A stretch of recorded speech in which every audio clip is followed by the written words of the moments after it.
সম্মানিত ভিউয়ার্স, চলে আসলাম কক্সবাজার ঘোরার জন্য। হোটেল থেকে সোজা চলে আসলাম বার্মিজ মার্কেটে। এই বার্মিজ মার্কেটে সকল প্রকারের খাবার আইটেম এবং কসমেটিক পাওয়া যায়। যেহেতু কক্সবাজার ঘোরার জন্য আসলাম, বাসায় ফেরার পথে কিছু না কিছু তো কিনে নিতে হবে, যেহেতু বাসায় অনেক লোকজন আছে, গেলেই বলবে যে কক্সবাজার ঘুরে আসলি, কি নিয়ে আসলি আমাদের জন্য। তাই চলে আসলাম বার্মিজ মার্কেটে কেনাকাটা করার জন্য।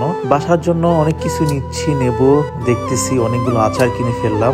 অনেক আইটেমের আচার কিনা হয়ে গেল, বড়ুর আচার, চালতার আচার, তেঁতুল এবং চকলেট, কাজু, এভরিথিং অনেক কিছু নেওয়া হলো। বন্ধুরা, আমার মতো করে কক্সবাজার এসে এভাবে কে কে বার্মিজ মার্কেট থেকে কেনাকাটা করেছেন অবশ্যই কমেন্টস করে লিখতে ভুলবেন না। এই দোকানদার চাচা সত্যি অনেক ভালো মনের মানুষ। যেহেতু আমি অনেক টাকার মালামাল কিনেছি, সে বিধায় সে আমাকে অনেক টাকা ডিসকাউন্ট দিয়েছে। আমার সম্পূর্ণ প্যাকেজিং হয়ে গেল, এখন চলে যাব হোটেলের উদ্দেশ্যে। আমি আরো 2 দিন কক্সবাজার থাকবো। যাওয়ার সময়ের অভাবে সবকিছু কেনাকাটা করতে পারবো না, মনে থাকবে না, সে বিধায় আমি 2 দিন আগেই সবকিছু কিনে প্যাকেজিং করে রুমে রেখে দিলাম। আর আপনাদেরকে একটা কথা বলতেই ভুলে গেলাম, আমি বাইকে করে বন্ধুদেরকে নিয়ে বাইক ট্যুর দিতে কক্সবাজার চলে আসলাম।